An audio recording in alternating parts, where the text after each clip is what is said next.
Brussels top leaders came to the defense of Emmanuel Macron on Monday, blasting US President Joe Biden and hinting a key EU-US summit could be scrapped over the submarine row. The French president is yet to speak publicly, but his government has made clear he was furious over the decision by the UK, Australia and the US to forge a new defense alliance, leaving France empty-handed and excluded. The so-called AUKUS deal saw orders for French submarines by Australia scrapped last week, and France left out of a key military partnership in the Indo-Pacific. EU leaders backed President Macron's outrage yesterday, hinting a key summit between the bloc and the US in Pittsburgh could be scrapped over tensions. European Commission President Ursula von der Leyen spoke to CNN, blasting President Biden for his decision to leave the bloc out. She said the treatment France received from its NATO allies was unacceptable, adding President Biden owes the bloc an explanation.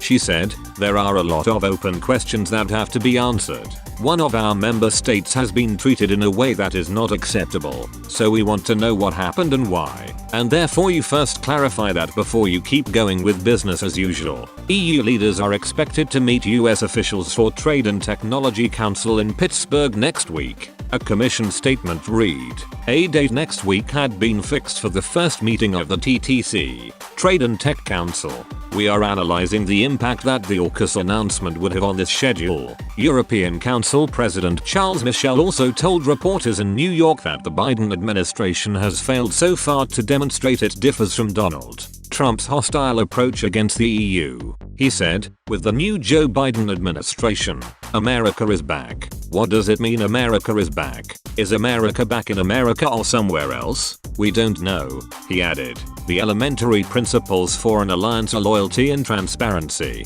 We are observing a clear lack of transparency and loyalty." The council president said the spat should not be seen in France's mere economic interest but as a clear disregard for European allies and the relationship between the US and the EU.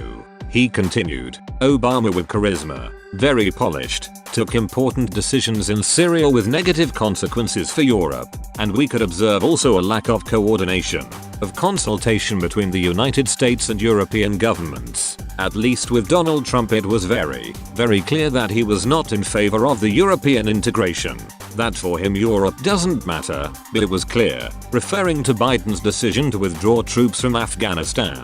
Mr. Michel added, "When the transatlantic alliance is less robust and less solid, this is not good for the security in Europe and everywhere in the world. This is more than a bilateral trade or industrial topic. It's more than that." The leader of the European People's Party, EP, in the European Parliament, Manfred Weber, confirmed Germany was also behind Mr. Macron on the issue. He said, "I think all Europeans should stand next to France because the main problem in this regard is whether we can really have with America a partnership-oriented, a trustful relationship that is at stake." Arriving in New York City on Monday, French Foreign Minister Jean-Yves Le Drian also said all EU countries should be concerned about the diplomatic spat. He said, "Europeans shouldn't be the rejects of the strategy chosen by the United States. We are in this new state of mind, which means the Europeans need to identify their own strategic issues and to have a discussion with the United States on this topic."